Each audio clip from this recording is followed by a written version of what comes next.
दुक्कडम् तस्मिच्छामि दुक्कडम्। बोलिए शासनपति भगवान महावीर स्वामी की जय।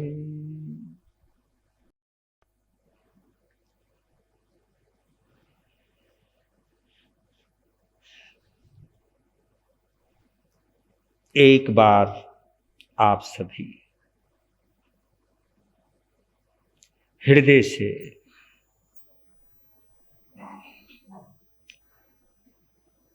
अपने इन पलों के साक्षी बनने के लिए, गवाह बनने के लिए, इन पलों को जीने के लिए, इस माहौल में रहने के लिए, इस माहौल को देखने के लिए अपनी पुण्यवाणी की अनुमोदना करें, हृदय से करें कि इस दुनिया में मैं उन लोगों में हूं जिनको आयुष्य कर्म ने ज्ञानावरणीय, दर्शनावरणीय,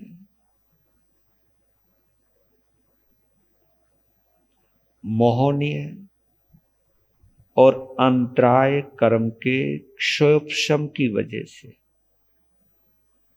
जितनी मात्रा में क्षोभशम हुआ उसकी वजह से, साता वेदनीय कर्म के प्रभाव से, कि आज मैं इस आगम यात्रा का हिस्सा बना और आगम का स्वाध्याय करने के लिए मैं उपस्थित हुआ। ये मेरे लिए परम सौभाग्यशाली पल है। दुनिया के प्रपंचों से जो मुझे थोड़ी देर छूटने का, उससे बचने का, इस सुरत देव की कृपा से जो मुझे ये अवसर मिला है, इसके लिए हे प्रभु, जितने भी इस समस्त ब्रह्मांड में सम्यक्त्व से जुड़े हुए देवी और देवता हैं, जो 24 घंटे इस जिन शासन की सेवा में तल्लीन है, उन सभी का मैं हार्दिक अभिनंदन करता हूं और इन पलों को जीने के लिए मैं अपनी पुण्यवाणी की अनुमोदना करता हूं, क्योंकि ये जो आगम का संयोग हुआ है, ये पता नहीं मेरे पिछले भवों में कोई भी संयोग की प्रबलता आगे आई है, जिसकी वजह से मुझे इन पलों में रहने का, जीने का और इन पलों को महसूस करने का सौभाग्य प्राप्त हुआ।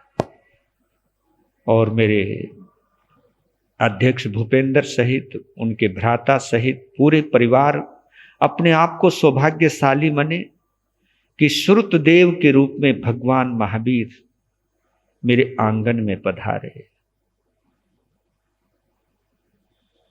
इस आंगन के निमित्त पता नहीं इस शासन से जुड़े हुए कितने श्रद्धालु भाई और बहन मेरे घर पधारे और वहां से ये आगम यात्रा चली।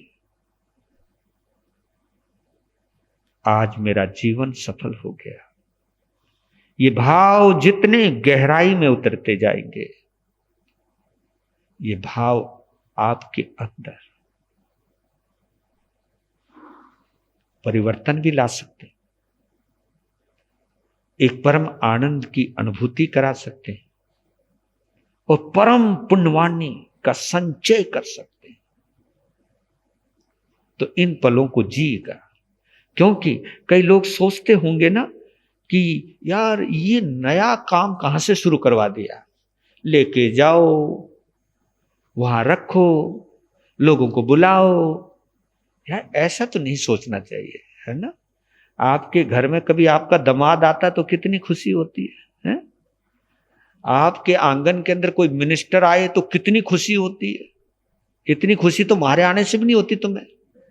अरे नहीं, बस सच्चाई मान लिया करो, क्योंकि ऊपर से मत बोला करो, है ना। आप ये देखिए, यहाँ प्रवचन चल रहा हो, जिनवानी चल रही हो, और आपके घर में किसी मिनिस्टर को आना हो, उनको भैया गुरु महाराज बाद में देख लेंगे, पहले यार कमाल है, दुनिया के सब काम करवाने पड़ते हैं। तो ये देखिए, अगर आपके नेचुरल अगर ऐसा अनुभव है तो बहुत अच्छी बात है, पर लेकिन ये सोचिएगा कि त्रिलोकीनाथ जो सिद्ध शिला पर विराजमान है और मेरे अंतिम तीर्थंकर हैं, उन्होंने जिस वाणी को बोला और वो वाणी जिस आगम में संकलित है, अक्षर रूप में प्रभु महावीर, और केवल महावीर ही नहीं पधारे, इस आगम के साथ 14,000 साधु, 36,000 साध्वी, और जब से लेकर आज तक इस जिन शासन में जितने भी साधु साध्वी हुए हैं वो सब आए हैं इसी आगम के आधार पर। क्योंकि इस भाव को जितनी गहराई में लेते चले जाओगे, गहराई में लेते चले जाओगे, ये सारा गहराई का भाव है, यही सम्यक। मैं कभी कभी हंसता हूं, तुम्हारे घर में कोई भी वर्षों बाद कोई मेहमान आए, वो भी नजदीकी का, बिल्कुल बेटी आ जाए, दामाद आ जाए, अरे रात के 2-2 बजा देते, तुम नींद नहीं आती है, और 1 घंटे का जाप करवाओ तो उसमें लटके लेने लग जाते हो आप। ये कभी सोचना, कभी ये विचार कीजिएगा, हो सकता है ये काल का प्रभाव हो, ये हो सकता है इस पंचमारे का प्रभाव हो, मैं मानता हूं इस बात को, लेकिन कभी भी ये सोचना इन पलों को छोड़कर कि जहां अशुभ का आश्रय होता है वहां मेरी रुचि है, और जहां स्वयं परमात्मा का अनुभव होता है वहां मेरी रुचि क्यों नहीं। आपको मालूम है, महाराष्ट्र में, गुजरात में, राजस्थान में कितने श्रावक श्राविकाओं को, यहां तक कि छोटे छोटे बच्चों को उत्तराध्ययन सूत्र कंठस्थ है। तो इसलिए कहता हूं कि ये जो आगम है ये प्रतीक रूप में आप सबके पास जाएगा, ये यात्रा करेगा 27 दिनों तक। तो इसका आना अपने आप में, मेरे घर भगवान आए हैं, मेहमान आने पर जब मैं इतनी खुशी मनाता हूं तो मेरे घर भगवान आए हैं जिनवानी के रूप में। तो आपका रोम रोम उल्लसित होना चाहिए, प्रफुल्लित होना चाहिए, बुलाना चाहिए, आओ भाई आओ, भगवान आए, भगवान आए। आपका ये खुशनुमा माहौल, आपकी खुशी से नहाया हुआ चेहरा, प्रसन्नता से रोमांचित प्रफुल्लित आपकी रोम राशि, आत्म प्रदेश, आपके घर के वातावरण को सुरम्य ही नहीं बल्कि संस्कारी बनाएंगे। आपकी आने वाली पीढ़ी को पता चलेगा कि आज हमारे घर में भगवान आए हैं, आज हमारे घर में भगवान आए हैं। इसलिए ये आगम आपके घर तक पहुंचाने का सिलसिला शुरू किया है कि आपके घर तक पहुंचे भगवान, आपको भी अनुभूति हो कि भगवान की उपस्थिति उनके, क्योंकि जहां जहां ये जिनवानी है वहां वहां, क्योंकि मैंने जहां तक पढ़ा है कि जिनवानी के एक अक्षर, एक गाथा पर पता नहीं कितनी देवी देवता इसकी रक्षा में रहते हैं। ये आपके घर में जाता है तो आप ये क्यों नहीं अनुभव करते कि पता नहीं कितने देवी देवता इसके साथ मेरे घर में पधारे। ये भाव गहराइए, ये भाव में गहराई लाइए, आपके जीवन में अवश्य बदलाव आएगा। लीजिए, आज पहला अध्ययन, अभी मूल पाठ हमने सुना, विनय समाधि, ये इसका प्रथम अध्ययन है। और भगवान ने, अगर तुम गौर करोगे ना,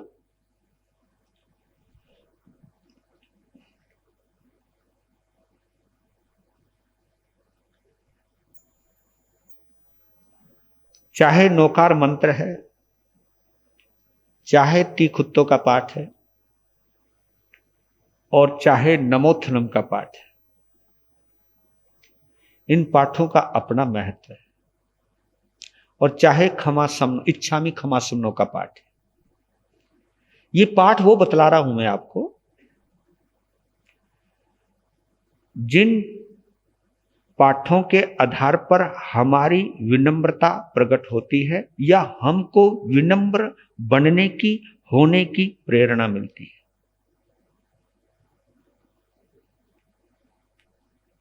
और ये तो आप 3 सूत्र तो आचार्य श्री काशीराम जी महाराज के भी जानते होंगे।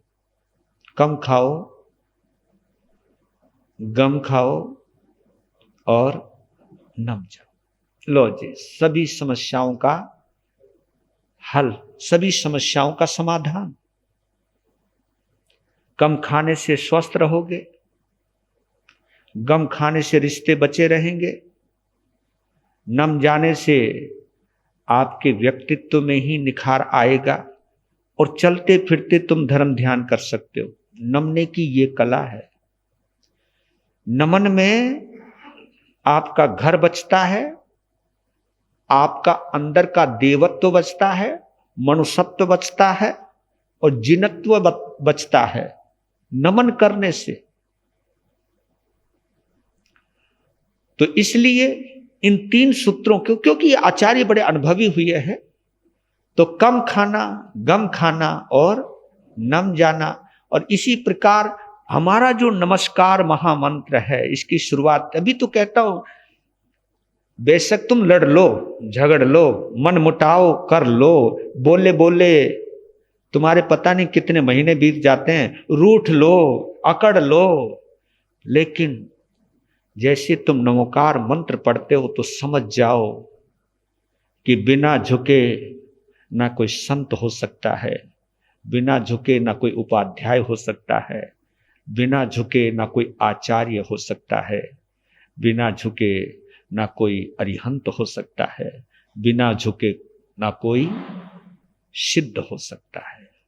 अगर हम गुणस्थानों की चर्चा करें, अगर हम आम मनुष्य से श्रावक बनने की भूमिका में अगर हम प्रवेश करते हैं, तो नमस्कार महामंत्र से ही होता है। जो झुकना नहीं जानता उसे नमो अरिहंतानम बोलने का कोई हक नहीं है। जो अपनी अकड़ तोड़ना नहीं जानता उसे नमो सिद्धानम कहने का कोई हक नहीं है। जो किसी के गुण नहीं देख सकता उसे नमो आर्यानम बोलने का कोई हक नहीं है। जो किसी के गुणों की अनुमोदना नहीं कर सकता उसे नमो उज्जैनम कहने का हक नहीं है। जो अपने आप को साध नहीं सकता, जो अपने आप को संवार नहीं सकता, जो अपने आप को सुधार नहीं सकता, उसे नमो लोए सव साहुनम कहने का हक नहीं होता। ये देखिए, मैं तो ये कहता हूं कि जैन होना और जैन होने के साथ साथ श्रावक होना, मनुष्यों के अंदर आप अलहदा कहलाते हो, अलग कहलाते हो। श्रावक होने का मतलब आप जानते हो, आप संत के साथ साथ चल रहे हो, क्योंकि अगर साथ साथ नहीं चलते तो आप भी इस जिन शासन का हिस्सा नहीं बन पाते। क्योंकि श्रावक और श्राविका, साधु और साध्वी, ये भाव तीर्थ का हिस्सा हैं, और इसका हिस्सा बनने के लिए झुकना बहुत जरूरी है। झुकना बहुत जरूरी है। बिना झुके हम नमस्कार की साधना नहीं कर सकते। तो पहली बात, जो हमारा मूल मंत्र है, जो हमारा महामंत्र है, वो भी नमस्कार महामंत्र है। फिर तीखुत्तों के पाठ से हम संतों को नमन करते हैं, है ना जी। इच्छामि क्षमा श्रवणों से श्रावकों श्राविका तीर्थंकरों को, अरिहंतों को, सिद्धों को नमन करता है इच्छामि क्षमा श्रवणों से। और स्वयं सकेंद्र नमोत्थनम के पाठ से अरिहंत और सिद्धों को नमन करता है। यानी पहले वो झुके, क्योंकि बिना झुके ना कोई संत हो सकता है, ना कोई अरिहंत हो सकता है। और बिना झुके, बिना अरिहंत, बिना संत, बिना अरिहंत बने कोई भी इंद्र उनके चरणों में झुक नहीं सकता है। तो इसलिए झुकाने से पहले झुकने की कला सीखिए। झुकोगे तो दूसरा अवश्य झुकेगा, अकड़ोगे तो दूसरा भी अकड़ जाएगा। तो इसलिए आप ये मान के चलो, सबसे पहला हमारा पहला पद है विनय समाधि। लेकिन इसको हम गा लेते हैं, थोड़ा सा 4 लाइनों में समझते हैं हम इसको। मुक्ति पथ में, मुक्ति पथ में, मुक्ति पथ में प्रथम पद ही, मुक्ति पथ में प्रथम पद ही विनय श्रुत का बोध है। इस विनय के आचार से ही मान का परिशोध है। गुरु समर्पित को मिले, गुरु समर्पित को मिले तत्वार्थ की है पात्रता। फिर तप समाधि युक्त होकर शिष्य पाता पूज्यता। फिर तप समाधि युक्त होकर शिष्य पाता पूज्यता।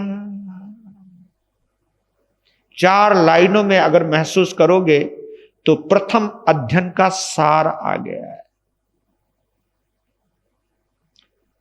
जो भी दुखों से, कसायों से और कर्मों से मुक्त होना चाहता है, क्योंकि मुक्ति पथ तो बाद में मिलेगा ना, पहले कसाय मुक्ति तो हो जाए, विकार मुक्ति तो हो जाए, कर्म मुक्ति तो हो जाए, पहले अघाती कर्मों का तो, पहले घाती कर्मों का तो नाश हो। इन सब मुक्ति पथ में प्रथम पद ही विनय श्रुत का बोध है। यानी भगवान महावीर ने उत्तराध्ययन सूत्र का जब शुभारंभ किया तो सबसे पहले विनय का संदेश दे दिया। उन्होंने कहा कि बिना विनय के, बिना झुके आप कुछ भी प्राप्त नहीं कर पाओगे, कुछ भी हासिल नहीं कर पाओगे, अकड़ में कुछ नहीं मिलेगा।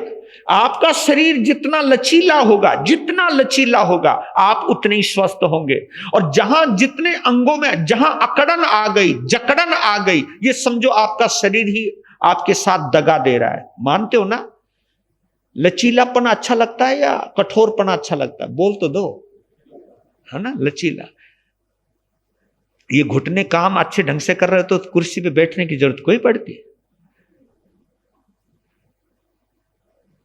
तो आप तो समझते होंगे ना, लचीलापन हमारे बॉडी में जितनी फ्लेक्सिबिलिटी रहेगी, जितनी लचीलापन रहेगा, आप उतनी स्वस्थ महसूस करोगे। और जिस अंग में अकड़न आ गई, कोई भी नस तन गई, है ना, कभी देखा करो ब्लड प्रेशर में आपकी नसें तन जाती हैं, फूल जाती हैं। और कहीं पर भी जो आपका क्या हुआ है, पांव में जो आता है, हाँ, वो बहुत भयंकर आता है। नस के ऊपर जब नस चढ़ती है, ओए होए होए होए होए, उस समय तुम देखा करो क्या स्थिति बनती है, आपकी चीख निकल जाती है। आप ये देखा करो यार, नस अकड़ जाए तो खराब हो जाता शरीर है। हमारा कोई अंग अकड़ जाए, सीधा ना होए तो मुश्किल हो जाती है। तो ये शरीर जितना लचीला होता है, उतना ही आपके उत्तम स्वास्थ्य की पहचान होती है। और मन जितना विनम्र होता है, आप उतनी ही मात्रा में धर्मात्मा होते हो, उतनी मात्रा में मैं साधु होता हूं। जितनी मात्रा में आप विनयवान हो, जितनी मात्रा में आप झुके हुए हो। और ये झुकने की कला, हाँ, ये आपको मोहनीय कर्म के प्रभाव से नहीं मिलती।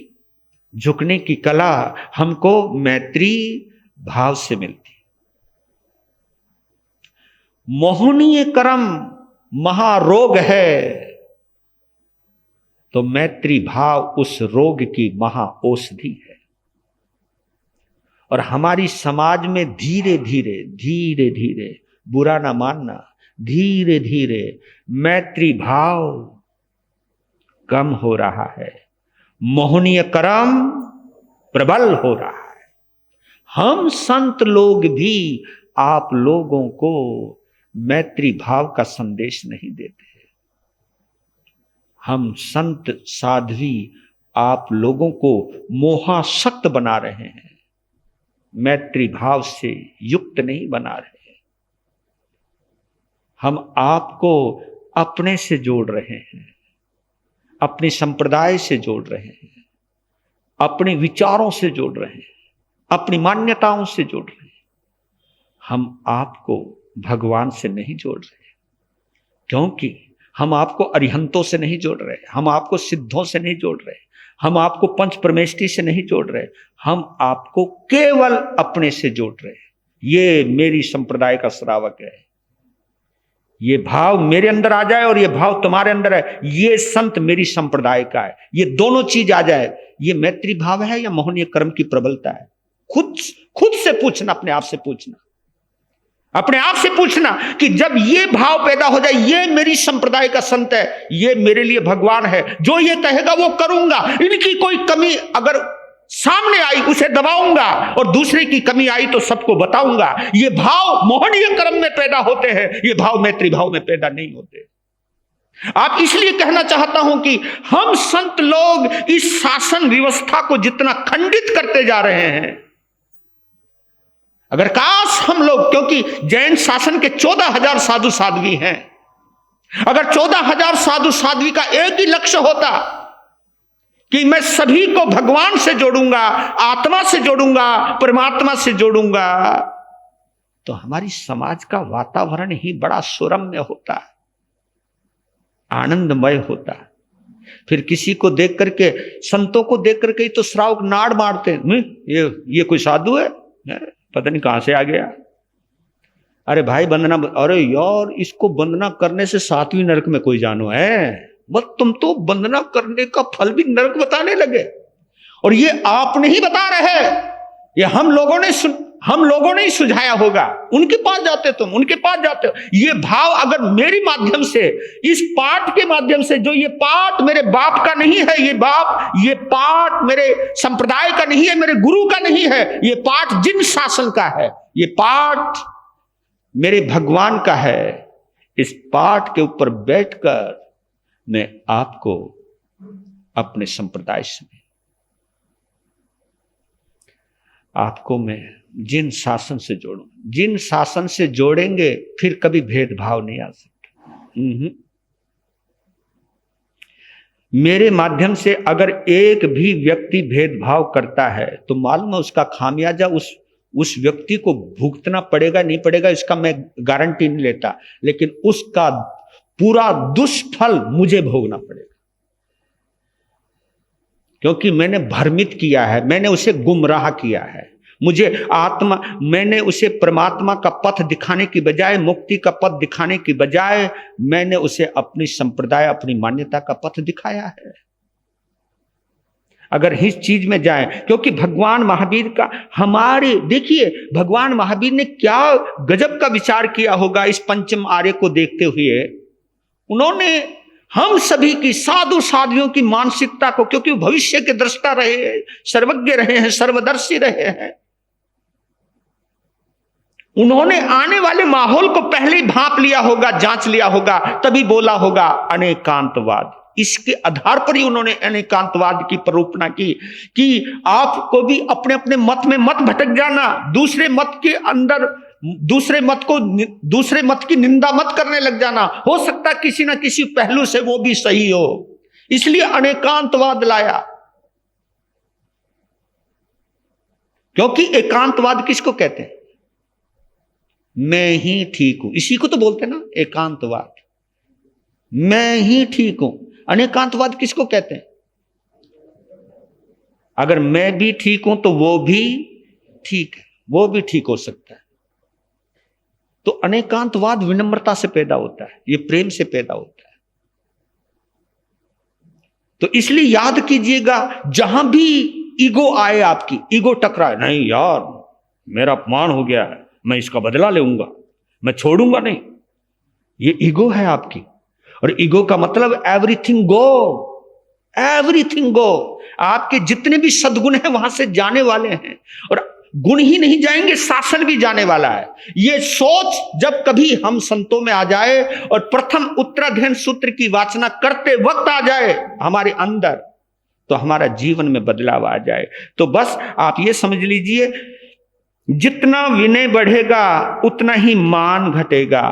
और मान विनय कब बढ़ेगा? जितना मैत्री भाव बढ़ेगा। मैत्री भाव का मतलब है, मुझे कोई भी चेहरा ऐसा नहीं लगता जिसे मैं देखना पसंद नहीं करता, क्योंकि आपका मान डिसाइड करता है, आपका विमान डिसाइड करता है, ये मेरे मतलब का है, ये मेरे मतलब का नहीं है, ये मेरा सम्मान करता है, मैं इसको प्रेम करूंगा, और ये मेरी मान्यता के विरुद्ध है, इसको मैं बिल्कुल खत्म करूंगा।